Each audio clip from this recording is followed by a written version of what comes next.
Bienvenue dans cette capsule dans notre série intitulée L'Apocalypse, l'ultime message. Son titre est « Comme un voleur ». Et j'aborde dans celle-ci une parole bien connue que Jésus adresse à l'église de Sardes. Apocalypse chapitre 3, verset 3, il lui dit « Rappelle-toi donc comment tu as reçu et entendu, et garde et repens-toi. Si tu ne veilles pas, je viendrai comme un voleur, et tu ne sauras pas à quelle heure je viendrai sur toi. » Alors Sardes était une grande ville. Elle avait même été la capitale d'un royaume important, celui de Lydie, mais c'était des siècles plus tôt. C'est aussi une ville avec une économie prospère et riche. Un de ses rois était le fameux Crésus, dont on dit qu'il fut immensément riche grâce à des paillettes d'or que l'on trouvait dans le fleuve coulant près de la ville. Savez-vous comment s'appelait ce fleuve? Le Pactole. Eh oui, de cela, l'expression nous vient de cette ville de Sardes, le Pactole. Cependant, la vie luxueuse et dissolue de la ville était devenue proverbiale.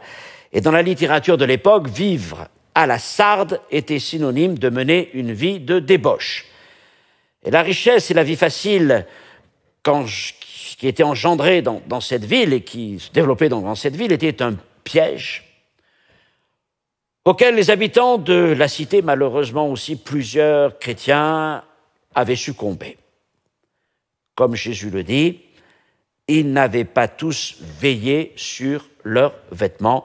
Apocalypse chapitre 3, verset 4. Ça, c'est un peu la situation de la ville de Sardes. Mais j'en viens à cette parole comme un voleur. La ville de Sardes était bâtie sur un promontoire rocheux, rendant sa conquête très difficile.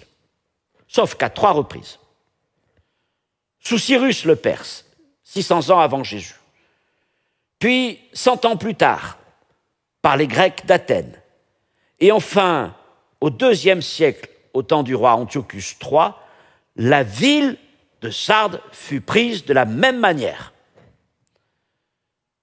Tellement sûrs de la réputation de leur invincibilité, les Sardes manquèrent de vigilance, ce qui profita à tous ses ennemis qui utilisèrent à des siècles de distance le même chemin pour entrer dans la ville.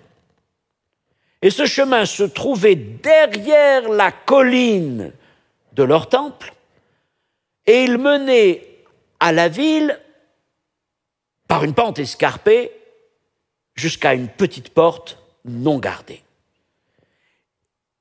Et les Sardes, se disant ce chemin est trop abrupt, personne ne passera par là, avaient donc négligé de poster des sentinelles. Et à chaque fois, les Perses, les Grecs et les Syriens qui ont attaqué la ville sont passés par le même endroit, par ce chemin-là, sans être détectés, et ont pris la ville par surprise. La leçon n'avait donc pas été acquise par les habitants de Sardes. Et c'est pour ça que l'on parlait à Sardes de venir comme un voleur, c'est-à-dire comme ces troupes ennemies qui avaient réussi à s'infiltrer par cette porte dérobée dans la ville de Sardes. Et c'est à cela que Jésus fait référence dans sa parole. Et il met en garde cette église de Sardes contre le risque de la fausse sécurité et du christianisme de réputation. Trop confiants en eux-mêmes, les chrétiens de Sardes devraient pourtant se rappeler de l'histoire de leur ville et se ressaisir. Sans quoi, le Seigneur ne manquera pas de se manifester à eux comme un voleur. Vous retrouverez tout le message lié à cette capsule dans le lien qui sera posté dans le descriptif de cette vidéo. Le message s'appelle « Quand Jésus intervient dans ses églises ». Que Dieu vous bénisse. Au revoir.